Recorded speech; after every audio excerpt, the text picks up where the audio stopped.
Welcome to sports live. দর্শক, মোহাম্মদ সালাউদ্দিন আজকে কথা বলেছেন লিটন কুমার দাসের প্রথম টেস্ট খেলাটা হয়তো অনেকটা নিশ্চিত, সে ব্যাপারে একটা রিপোর্ট আছে, আমরা দেখে আসবো।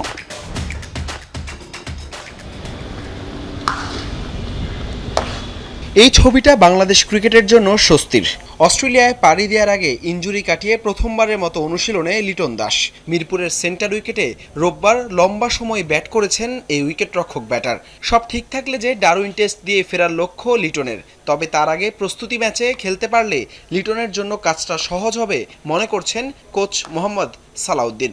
সে যদি ব্যাটিংটা করতে পারে এবং সে মোটামুটি, আমার মনে হয় সে যদি রানিং উইকেটে যদি মোটামুটি সে ভালো করে, আমার কাছে মনে হয় যে সে যদি খেলার মতো অবশ্যই আমি আমার একটা এক্সপিরিয়েন্স প্লেয়ার এখানে আমি মনে করি যে এটা একটা যুক্ত হবে।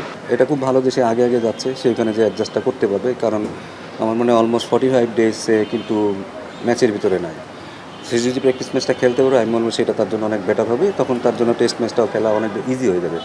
23 বছর পর শক্তিশালী অস্ট্রেলিয়ার মাটিতে টেস্ট খেলবে টাইগাররা। লাল বলের ক্রিকেটে বাংলাদেশ ভালো করবেন প্রত্যাশা জাতীয় দলের সাবেক এই কোচের। তবে নাহিদ রানার ছিটকে যাওয়ার আক্ষেপটাও আছে সালাউদ্দিনের কণ্ঠে।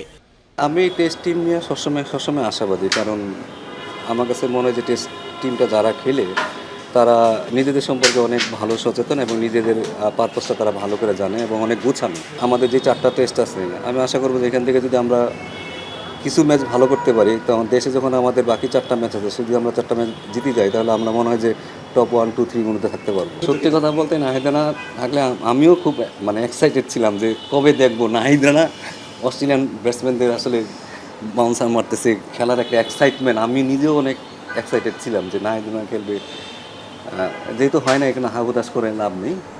হোম অফ ক্রিকেটে এদিন চোট কাটিয়ে ফেরা শরীফুল ইসলামও বল হাতে ঘাম ঝরিয়েছেন। পূর্ণ রিদমে ফিরলে দ্বিতীয় টেস্টের দলে দেখা যাবে বাঁহাতি এই পেসারকে।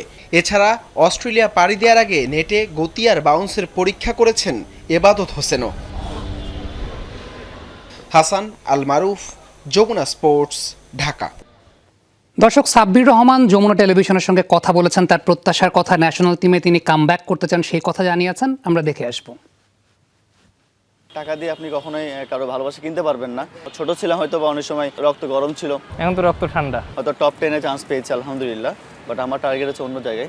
রক্ত এখনো গরম, বাট স্বপ্ন না দেখলে নাকি বড় কিছু অর্জনও করা যায় না। ফেরার স্বপ্ন দেখেন বলেই তো সাব্বির রহমান বারবার ফেরেন, আবারও ফিরলেন, তবে জাতীয় দল না, হাই পারফরমেন্স দলে। যে দলের সিঁড়ি বেয়েই তো আবারও জাতীয় দলে জায়গা মিলবে। যে অস্ট্রেলিয়া বিশ্বকাপ থেকে বাদ পড়েছিলেন, জাতীয় দলের সেটআপে ফিরলেন সেই অস্ট্রেলিয়াতেই, টপ এন্ড টি20-তে। আলহামদুলিল্লাহ। হ্যাঁ, তখন ওয়ার্ল্ড কাপে টিমে ছিলাম। নিউজিল্যান্ড সিরিজটা ভালো হয় নাই, that's why world cup team থেকে বাদ পড়ে বাংলাদেশে আসা। ওরাও টিকিট ছিল অস্ট্রেলিয়ার। এবারও কামব্যাক, হয় না কামব্যাক বলতে, যে আবার একটা নতুন করে জীবন শুরু করে আবার অস্ট্রেলিয়া যাচ্ছে আবার। সো মিলে গেছে আলহামদুলিল্লাহ। আমার ড্রিম ছিল এবং আমার এটা ফোকাস ছিল, আমার ডেডিকেশন ছিল যে আমি আবার ন্যাশনালে কামব্যাক করবো। হয়তো টপ 10-এ চান্স পেয়েছি আলহামদুলিল্লাহ, বাট আমার টার্গেট হচ্ছে অন্য জায়গায়। আপনার টার্গেট ন্যাশনাল টিম নিশ্চয়ই? অবশ্যই সবারই।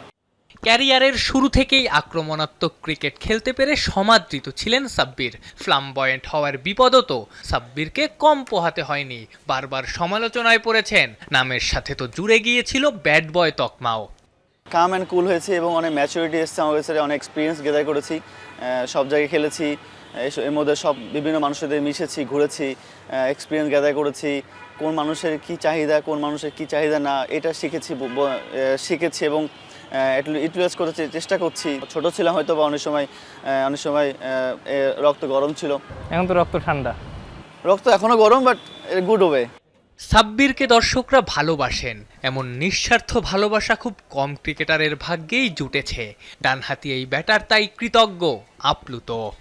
এটা আল্লাহর একটা নিয়ামত, কারণ আসলে আমি আগেও বলেছি যে আসলে টাকা দিয়ে আপনি কখনোই কারো ভালোবাসা কিনতে পারবেন না। এটা আপনি হয়তো 100 টাকা দিলেন, 200 দিলেন, 2 দিন 3 দিন ভালোবাসতে পারে, বাট এই যে লং লাস্টিং কখনোই হবে না। এই ভালোবাসার প্রতিদানটা সাব্বির কিভাবে দিতে চায়? প্রতিদান তো আসলে যদি দিতে হয় তো রক্ত দিয়ে দাও, যদি হতো রক্ত দিয়ে দিতাম।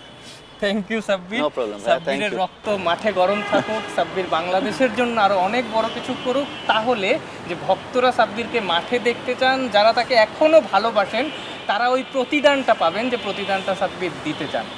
Afnan Piyal, Jamuna sports, Mirpur Sher e Bangla stadium, Dhaka. আমাদের অতিথি আছেন আহমেদ শাহেক, ক্রীড়া সংগঠক শাহেক। আমরা মূলত সাফ নিয়ে কথা বলতে চাই, কারণ সাফের ড্রটা অনুষ্ঠিত হয়েছে গতকালকে। বাংলাদেশের গ্রুপটা কেমন হলো? What's your thought on that? না, বাংলাদেশের গ্রুপ আমি বলবো যে রিলেটিভলি একটু ইজি হয়েছে। শুধু ভুটান আর শ্রীলঙ্কা পেয়েছে, এবং এরপরে যদি দেখি তাহলে হচ্ছে যদি ব্যান তুলতে পারে 30শে সেপ্টেম্বরের মধ্যে, তাহলে হয়তো নেপালও আসবে। জি, কিন্তু এখানে আসলে অনেক রকমের কোয়েশ্চেন, ইফস অ্যান্ড বাটস আছে। তার কারণটা হচ্ছে যে ফিফা উইন্ডোর মধ্যে তারিখটা হচ্ছে আপনার 9 তারিখ থেকে 9 তারিখ থেকে 17 তারিখ পর্যন্ত, কিন্তু টুর্নামেন্ট শুরু হচ্ছে 4 তারিখ থেকে। সো অবভিয়াসলি আপনার যে জিনিসটা হবে যে এখানে কিছু দিন সেটা হচ্ছে ফিফা উইন্ডোর বাইরে পড়ছে, এবং ফিফা উইন্ডোর বাইরে পড়ছে মানে যে বেশ কিছু ভালো প্লেয়ার যারা কিনা অ্যাকচুয়ালি বড় বড় লিগে খেলে তাদেরকে ক্লাব সেই সময় আসলে ছাড়বে না। সো তাহলে আমরা যদি 4 তারিখ থেকে 8 তারিখ পর্যন্ত এই 4 বা 5 দিন আমরা যদি চিন্তা করি, তাহলে যেই জিনিসটা হবে যে এর মধ্যে গ্রুপ স্টেজের 2টা খেলায় আসলে হয়ে যাবে, এবং এই গ্রুপ স্টেজের 2টা খেলা আপনাকে হামজা ছাড়া খেলতে হবে। সমিত সোমের কোন ক্লাব হবে সেটা এখনো ডিসাইডেড হয়নি। যদি সমিত সোমের এমন ক্লাব হয় যেটা কিনা টপ লিগে আছে বা ধরেন সেকেন্ড টায়ার বা থার্ড টায়ার, তারাও আসলে ছাড়বে না। তো সেই ক্ষেত্রে সমিত সোমকে আমরা পাচ্ছি না। এরপরে যদি আমরা ফারহান আলী ওয়াহিদ, যে কিনা বাংলাদেশের নিউ সেন্সেশন হতে যাচ্ছে, তার কথা চিন্তা করি, সে ফুলহ্যামে খেলছে, সে কিনা ইংলিশ প্রিমিয়ার লিগের টিমে খেলছে। সো তারও আসলে সেই ক্ষেত্রে আসলে চান্স পাওয়াটা, মানে ফার্স্টের 2টা ম্যাচে আসাটার সম্ভাবনা খুবই কম।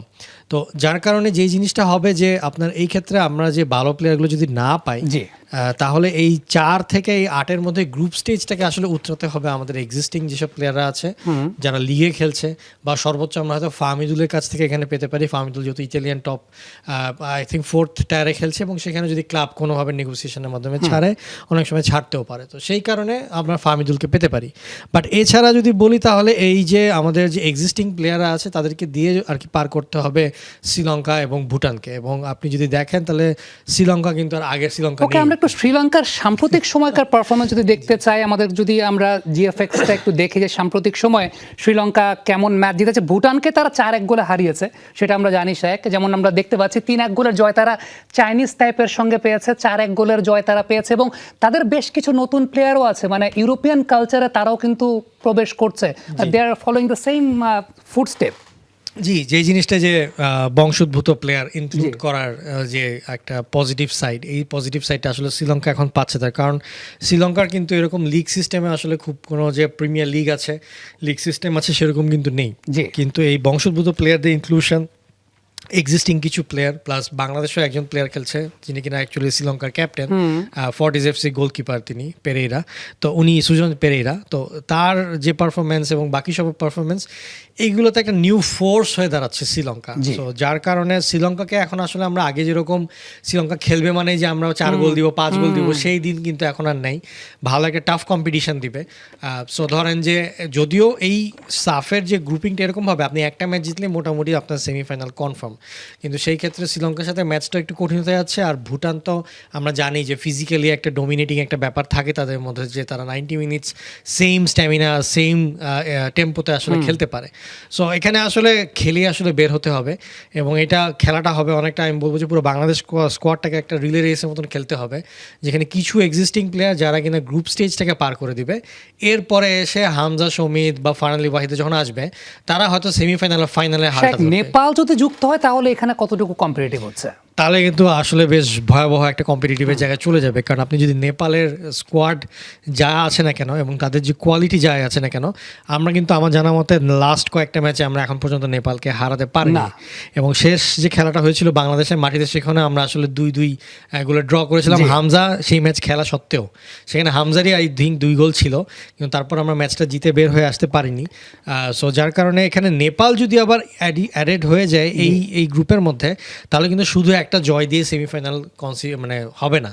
সেক্ষেত্রে যে জিনিসটা হবে, আপনাকে একসাথে হয়তো 2টা ম্যাচ জিততে হবে, বা একটা ম্যাচ জিতে 8টা ম্যাচ ড্র করতে হবে। সো এখন সাফ এই পর্যন্ত যেটা করেছে, শ্রীলঙ্কাকে 30শে সেপ্টেম্বর পর্যন্ত একটা ডেডলাইন বেঁধে দিয়েছে, এবং তাদের ব্যানের যে ধরন, তারা যদি এটা খুব কুইকলি এটা নিয়ে অ্যাকশন নেয়, অ্যাজ এ নেশন, তাহলে আই থিঙ্ক এটা 1 মাসের মধ্যে, নেক্সট 1 মাস বলেন বা 2 মাসের মধ্যে খুব ইজিলি এটা সলভ করা পসিবল, যেটা কিনা ইন্ডিয়াও এর আগে এরকমই একটা ব্যান খেয়েছিল এবং সেখান থেকে মাত্র 2 থেকে 3 সপ্তাহের মধ্যে তারা ব্যাক করেছিল। এটা জাস্ট তাদের গভর্নমেন্টকে আর কি অ্যাগ্রি করতে হবে, একটা একটা একটা নতুন একটা ইলেকশন দিতে হবে, তাহলে এই জিনিসটা হয়ে ওকে, আমরা ভুটানের সাম্প্রতিক পারফরমেন্স যদি একটু দেখতে চাই তাহলে আমাদের সেই সাপোর্টটা যদি আমরা একটু পাই, গ্রাফিক্যাল সাপোর্টটা, ভুটান সাম্প্রতিক সময় কেমন পারফরমেন্স করেছে? খুব বেশি ভালো না আসলে, 2-1 গোলের জয় তারা ব্রুনাইয়ের সঙ্গে পেয়েছে, 4-0 গোলের হার, আবার 4-1 গোলের হার, সবকিছু মিলে ভুটান কেমন প্রতিপক্ষ হতে যাচ্ছে? না, Bhutan relatively it will be easier. আমি বলবো যে আপনি যদি শ্রীলঙ্কার, আপনি যদি এখনই যে দেখেন যে শ্রীলঙ্কার বিপক্ষে তারা 4-1 গোলের জয় যদিও পেয়েছে, কিন্তু সেটা আগের শ্রীলঙ্কা ছিল, but recent Sri Lanka is better then before. না, হেরেছে শ্রীলঙ্কার সঙ্গে, তারা 4-1 গোলে হেরেছে। সরি, যদি হেরে থাকে তাহলে তো আমি বলবো যে আরও শ্রীলঙ্কা এখানে বেটার করছে। সো এখানে ভুটানের যে ব্যাপারটা, যে ভুটান আমাদেরকে কন্টিনিউয়াসলি প্রেস করবে এবং কন্টিনিউয়াসলি একটা প্রেশারের মধ্যে রাখবে, বাট আমাদের যে এখনকার প্লেয়ারদের যে এবিলিটি, যে কোয়ালিটি, আমি বলবো সেই তুলনায় বের হয়ে আসতেই পারে। সো এই জন্যই আর কি মোটামুটি এখানে আমি কনফার্ম যে বাংলাদেশ ইজিলি এই গ্রুপ থেকে বের হয়ে আসবে। অ্যান্ড গ্রুপ চ্যাম্পিয়ন না গ্রুপ রানার্স আপ, এটা বাংলাদেশের উপর নির্ভর করবে এবং একটা বড় আকারে নির্ভর করবে নেপালের ইনক্লুশনের উপর। সো নেপালের ইনক্লুশনটা will be a very big factor for the tournament আর বাংলাদেশের পারফরমেন্সের জন্য। কারণ নেপাল, মানে যেটা বলছিলাম যে বেশ কয়েক বছর ধরে নেপালকে আসলে হারানোর ফর্মুলাটা এখন পর্যন্ত কেউ বার করতে পারেনি। সো টমাস ডুলি যদি সেই ফর্মুলাটা বার করতে পারে তাহলে আমি বলবো যে কনফিডেন্টলি তারা নেক্সট নিউ পাসপোর্টধারী প্লেয়ার কাদের কাদের আসার আসলে সম্ভাবনা আছে? কারণ এটা একটা কনফিউশন বিরাজ করে যে আসলে কে এজ লেভেলে যাচ্ছেন, কে ন্যাশনাল টিমে যাচ্ছেন। সো এই জায়গাটা আসলে কনফিউশনটা একটু দূর করতে চাই, আপনার কাছে কি তথ্য আছে? না, আমার কাছে মনে হয় যে এখানে আপাতত যারা এসে গেছে, যারা ন্যাশনাল টিমে অলরেডি খেলে ফেলেছে, হামজা, সমিত, জায়ান, তারপর কাজেম, তারপরে হচ্ছে আপনার ফাহমিদুল, এরা সবাই আর কি মোটামুটি ন্যাশনাল টিমে থাকবে। যদি নিউ ইনক্লুশনের কথা বলেন তাহলে পোটেনশিয়াল শুধু 2জনই আছে। প্রথমত আছে ফারহান আলী ওয়াহিদ, যে কিনা সবচেয়ে বেস্ট প্লেয়ার বলবো in the next few years বাংলাদেশের জন্য। আর যদি আপনি সেকেন্ড হতে পারে, সেটা যদি একটা বড় একটা ইফ অ্যান্ড বাটের মধ্যে দিয়ে যেতে হবে, সেটা হচ্ছে জায়ান হাকিম, যে কিনা স্ট্রাইকার হিসেবে খেলতে পারে।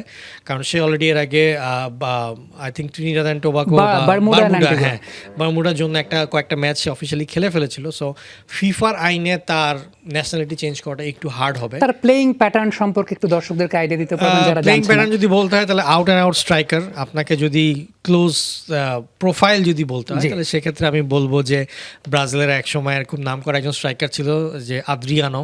সে ফিজিক্যালি বেশ ভালো ছিল, তার পেসও ছিল, ড্রিবলিং ছিল, শটও ছিল এবং সে হেডেও ভালো ছিল। সো এরকম একটা প্রোফাইলের একজন player Zayan Hakim.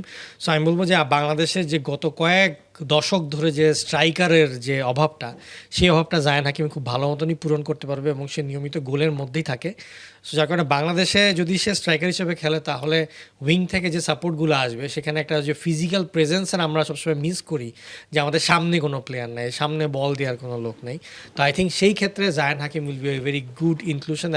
I think great inclusion. আপনার এই জায়গাটা কি মনে হয়, যারা আসলে প্রবাসী ফুটবলার আসছেন এইখানে কোপ আপ করতে কতটুকু তারা কোপ আপ করতে পারছেন, বা প্লেইং কোঅর্ডিনেশনটা আসলে কেমন হচ্ছে? আমরা হামজাকে দেখেছি, সমিতকে দেখেছি, কখনো কি মনে হয়েছে এই জায়গাটা যে আসলে কোপ আপ করতে আরেকটু টাইম লাগছে, বা আরেকটু যদি বেটার টাইম তারা পেতেন হয়তো, বা পুরো টিমের সঙ্গে এন্টায়ারলি প্র্যাকটিস করতে টিমটার কম্বিনেশনটা হয়তো বা আরেকটু বেটার গড়ে উঠতো?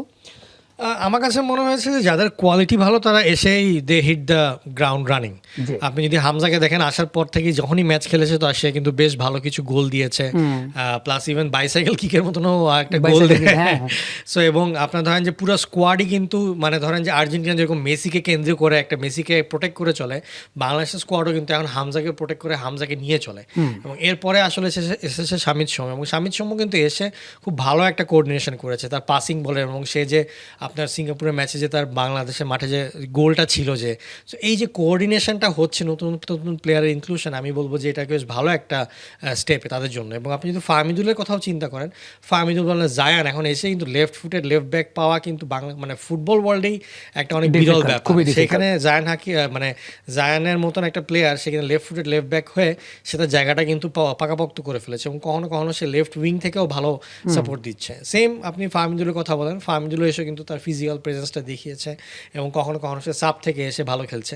সো আমি বলবো যে যাদের কোয়ালিটি ভালো থাকে তারা এসে খুব তাড়াতাড়ি আর কি সংযুক্ত হয়ে যেতে পারে। তো সেই ক্ষেত্রে আই থিঙ্ক যদি এখন এখানে ফারহান আলী ওয়াহিদ বা জায়ান হাকিম দুজনই আসে, আই থিঙ্ক খুব তাড়াতাড়ি করে তারা জেল করে ফেলতে পারবে আর ফারহান আলী ওয়াহিদ আমি তো বলবো যে মানে আপনি যদি প্রিমিয়ার লিগ চিন্তা করেন he is going to be the next superstar. আমি তাকে নিয়ে কথা বলতে চাই, তবে ছোট্ট একটা বিরতির সময় হয়েছে। বিরতি থেকে ফিরে এসে আমরা ফারহান আলী ওয়াহিদকে নিয়ে কথা বলবো। দর্শক একটা বিরতি নিচ্ছে, আমাদের সঙ্গেই থাকবেন। Welcome back. আমরা ফারহান আলী ওয়াহিদকে নিয়ে কথা বলতে চাচ্ছিলাম। EPL 2-তে বেস্ট প্লেয়ারের নমিনেশন তিনি পেয়েছেন, 10টা গোল 7টা অ্যাসিস্ট। এই প্লেয়ারটার ব্যাপারে আসলে আলাদা করে কি বলার আছে? এই প্লেয়ারের ব্যাপারে আসলে বলতে গেলে অনেক কিছুই বলার আছে। তার সবচেয়ে বড় কারণ হচ্ছে যে first of all he is going to be the I think the best and the most I think the best superstar is going to come in Bangladesh football. আমরা যদি হামজাকে ধরি, হামজার থেকে আরও এক লেভেল উপরে আমি বলবো ফারহান আলী ওয়াহিদকে এই সেন্সে। তার কারণ হচ্ছে যে PL2 ইজ ধরা হয় যে নেক্সট বিগ সুপারস্টার বানানোর একটা লিগ সিস্টেম, যেখানে কিনা হচ্ছে যে আপনার প্রিমিয়ার লিগের যে এইজ লেভেলগুলো আছে তারা এক মিলে একটা লিগ খেলে, এবং সেই লিগে আসলে যারা হচ্ছে ভালোভাবে পারফর্ম করে তাদেরকে আর কি নেক্সট সুপারস্টার বানানো হয় বা ধরা হয়। তো সেখানে PL2-তে মানে আপনি চিন্তা করে দেখেন যে Manchester United, Chelsea, Manchester city, যত টপ লিভারপুল, এদের যে ইউথ একাডেমি আছে বা ইউথ প্লেয়ার্সদের আছে তাদের সাথে কম্পিট করে সে 10টা গোল এবং 7টা অ্যাসিস্ট করেছে। এবং নট অনলি দ্যাট, পুরা সিজনের টপ 5 জন প্লেয়ারের নমিনেশনের মধ্যে ফারহান আলী ওয়াহিদ ছিল। এবং অ্যাজ এ উইঙ্গার এই জিনিসটা চান্স পাওয়াটা আমি বলবো যে একটা বিশাল একটা বড় ব্যাপার। হ্যাভিং সেড দ্যাট, যে মানে আমাদের বাংলাদেশি যদি আমরা ধরি যে বাংলাদেশি প্লেয়ার বা বাংলাদেশি বংশোদ্ভূত বা বাংলাদেশি জিন, এই জিনে আমরা যেটা হয় যে আমরা ডিফেন্সিভ মেন্টালিটি ভালো হয়, আমাদের অ্যাটাকিং মেন্টালিটি বা স্ট্রাইকিং আমরা কিন্তু সবসময় একটু ল্যাক করি। কিন্তু সেই অ্যাঙ্গেলেও Farhan Ali Wahid as a left winger যেভাবে করে নজর কেড়ে এই জায়গা পর্যন্ত এসছে, এটা আসলে ভালো দাবিদার দিতে হয়। এবং মানে আসলে আমিও আমার প্রফেশনাল লাইফে ফুলহ্যামে কাজ করেছি, ফুলহ্যাম একাডেমিতে কাজ করেছি। তো যার জন্য ফুলহ্যাম একাডেমিতে যে সে কীভাবে বেড়ে উঠেছে বা তার প্রতি কতটুকু যত্ন নেওয়া হয়েছে সেই জিনিসটা আমি এখন এখান থেকেই বুঝতে পারছি। এবং তার একটা কন্টিনিউয়াস একটা প্রসেসের মাধ্যমে আছে। এবং এখন আরবিওলা আসার পরে তাকে যে তাদের মেইন টিমের সাথে কিছু টাইম যে তাকে দেওয়া হচ্ছে, এটা বেসিক্যালি তাকে প্রিপেয়ার করা হচ্ছে। বাংলাদেশে আসলে কোন পজিশনটা তার জন্য সুইটেবল? তিনি তো বাঁ দিক থেকে খেলেন সেটা আমি জানি, লাস্ট ম্যাচে দেখলাম আবার ডান দিক থেকেও খেলছেন। মানে তিনি সব পজিশনে খেলতে পারেন, সেই ক্যাপাবিলিটি রয়েছে। হ্যাঁ, মানে যে জিনিসটা হয় যে প্রিমিয়ার লিগে যখন আপনার এই লেভেলে চলে আসে তখন কোচরা চিন্তা করে যে তার অনেক সময় আছে যে ম্যাচের ট্যাকটিক্সের কারণে উইং প্লে ওটা চেঞ্জ করতে চায়, উইং সুইচ করতে চায়। আগে দেখতাম আমরা গিগস আর রোনালদোর মধ্যে এই জিনিসটা খুব চেঞ্জ হতো আর ম্যানচেস্টার ইউনাইটেডে। তো এখন যেটা হয় যে যারা লেফট উইংয়ে খেলে কখনো কখনো ম্যাচে কিছুক্ষণ সময় তাদেরকে রাইট উইংয়ে খেলতে বলা হয়, তো সেটার পার্ট হিসেবেই সে খেলছে। বাট অ্যাকচুয়ালি ন্যাচারালি আমি বলবো সে লেফট উইঙ্গার। সো বাংলাদেশে আসতে যে জিনিসটা হবে যে লেফট উইংয়ে তার পজিশনটা I think will be the perfect place. Left উইংয়ে তিনি খেলবেন, সে ব্যাপার নিয়ে আরও কথা বলবো। তার আগে দর্শক, আমাদের কাছে একটা রিপোর্ট আছে আমাদের সহকর্মী মেহেদী নাইমের, খুব রিসেন্টলি রিপোর্টটা এসেছে, সেই রিপোর্টটা আমরা দেখে আসবো, দেন সেই ব্যাপারে আলোচনা করব। শনিবার অনলাইনে জরুরি বৈঠকে বসেছিল বাফুফের এক্সিকিউটিভ মেম্বাররা। সেখানে সিদ্ধান্ত হয়েছে নতুন মৌসুমের দলবদল কোনোভাবেই 13 আগস্টের বেশি বাড়ানো হবে না। অর্থাৎ কিংসের হাতে আছে আর মাত্র 11 দিন। এই 11 দিনে তাদের 11টা ট্রান্সফার ব্যান অবশ্যই ওঠাতে হবে, নতুবা তারা নতুন মৌসুমে ফুটবলেই অংশগ্রহণ করতে পারবে না। এমন দোলাচলের মধ্যেই ক্লাব ছেড়েছেন গোলরক্ষক আনিসুর রহমান জিকো। চ্যালেঞ্জ কাপ আছে, ফেডারেশন কাপ আছে, লিগের খেলা আছে, নেক্সট আবার উইন্ডো, দেন আফটার আমাদের সাব ফুটবল ন্যাশনাল টিমের খেলা আছে। সেটা আমরা বিস্তর আকারে আমাদের একটা টাইট শিডিউল। সেই ক্ষেত্রে আমরা কিন্তু লিগ পিছানোর কোনো সুযোগ আমাদের নাই, আমরা কাউকে কোনো সুযোগ দিতে পারছি না, যেহেতু আমাদের হাতে নাই জিনিসটা, হাতের ফিফার আন্ডারে। ফিফা ওয়েবসাইটে ঢুকলে দেখা যাবে তাদের 11টি ব্যানই বহাল তবিয়তে আছে। 29 আগস্ট লিগ শুরু, কত টাকা লাগবে নিষেধাজ্ঞা ওঠাতে সেটা নিয়ে কিংস কিছু না বললেও টাকার অঙ্কটা নেহাতি কম নয়। আবাহনীর 3টি ট্রান্সফার ব্যানের 2টি সরিয়েছে, বাকি একটি চলতি সপ্তাহেই সরানোর প্রতিশ্রুতি দিয়েছে। বাফুফের শনিবারের মিটিংয়ে শেষ পর্যন্ত এই 2 ক্লাব খেলতে না পারলে কি হবে সেই বিকল্প ভেবে রেখেছে। সেটা তো না উঠাতে পারে, তাহলে আমরা ওই প্রসেসে যাব। আমাদের রেলিগের টিম আছে 2টা, আর 2টা তো প্রমোশন হয়েছে। প্রমোশন হতে 8টা আছে, আর 2 টিম লাগবে আমাদের। 2 টিমের মধ্যে আমরা ফকিরাপুল আর আরামবাগের ফার্স্ট প্রায়োরিটি দিব। সেই ক্ষেত্রে ফকিরাপুল যদি না আসতে পারে তাহলে আরামবাগও থাকবে না, ফকিরা থাকবে না, আমরা ওয়ান্ডার্সকে তখন ঢুকে। আর আবানি যদি ঢুকে, আবানি ঢুকার সুযোগ আছে, আবানি যদি ঢুকে তাহলে 9 টিম, 1 টিম লাগবে, তখন আমরা ফকিরাপুলে দিব, ইয়ারে দিব আমরা, তখন ফকিরাপুল না দিয়ে আমরা ওয়ান্ডার্সে দেব। এইটা একটা ফ্রেম শিডিউল আমরা রেডি করেছি আজকে। মোটামুটি এই অবস্থায় আমরা আছি। এখন ওয়েট করবো আমাদের আনটিল আনলেস বসুন্ধরা এবং আবানির অবস্থান বুঝে। শেষ 6 মৌসুমের 5টিতেই লিগ জেতা কিংস এবার নিশ্চিতভাবেই প্রতিবারের মতো সবচেয়ে সেরা দল গড়তে পারছে না। 5 জন ইতোমধ্যে মোহামেডানে যোগ দিয়েছেন। এবার ক্লাব ছাড়লেন 2018 সাল থেকে কিংসের 3 কাঠির নিচের ভরসার নাম জিকো। দল গড়তে না পারলে কিংস তপু বিশ্বনাথদের শেষ মুহূর্তে মানা করে দিলে তারাও পড়বেন বিপাকে। 21 আগস্ট চ্যালেঞ্জ কাপ দিয়ে শুরু হবে মৌসুম। কিংস আবাহনীর যেখানে খেলার কথা আছে, কিংস শেষ পর্যন্ত দল গড়তে না পারলে সেই ম্যাচ হবে আবাহনী ফর্টিসের মধ্যে। যদিও শেষ পর্যন্ত নিষেধাজ্ঞা ওঠাতে আশাবাদী কিংস কর্তৃপক্ষ। Mehedi Naim, Jamuna sports, Dhaka. Shayak, we have 30 seconds left. এই রিপোর্টটার প্রেক্ষিতে যদি আপনার কিছু বলার থাকে। হ্যাঁ, মানে এটা ভেরি ক্লিয়ার যে ব্যান আছে, ব্যান উঠাতে হবে এবং ব্যানটা আসলে খেলা শুরুর আগে উঠাতে হবে, কারণ এটা রেজিস্ট্রেশন ব্যান। সো আপনাকে নতুন প্লেয়ার বা নতুন সিজনের জন্য যে রেজিস্ট্রেশন করতে হয়, তাহলে যে ব্যানটা উঠিয়ে আসলে আপনাকে খেলতে হবে। দ্য অনলি ওয়ে যেটা করতে পারে সেটা হচ্ছে যদি এক্সিস্টিং আন্ডার 18-এর প্লেয়ার থাকে, যেটা কিনা মাল্টি ইয়ার কন্ট্রাক্ট করা, তাহলে সেক্ষেত্রে কিংস হয়তো সেই সব প্লেয়ারকে দিয়ে খেলাতে পারে। বাট নতুন কোনো প্লেয়ার, কোনো ফরেন প্লেয়ারকে তাহলে সাইন করাতে পারবে না। যাদের 1 বছরের কন্ট্রাক্ট ছিল তাদেরকে রিসাইন করাতে পারবে না। সো অ্যাজ এ টিম যদি তাদেরকে লিগ খেলতে হয়, চ্যালেঞ্জ কাপ খেলতে হবে, ফেডারেশন খেলতে হয়, সেক্ষেত্রে করতে হবে, আদারওয়াইজ রেলিগেটেড হতে হবে। ওকে, থ্যাংক ইউ সো মাচ আজকে আমাদেরকে সময় দেওয়ার জন্য। দর্শক, আমাদের সময়টা শেষ হয়ে গেছে। এই ছিল আজকের স্পোর্টস লাইভ। এতক্ষণ আমাদের সঙ্গে থাকার জন্য সবাইকে ধন্যবাদ।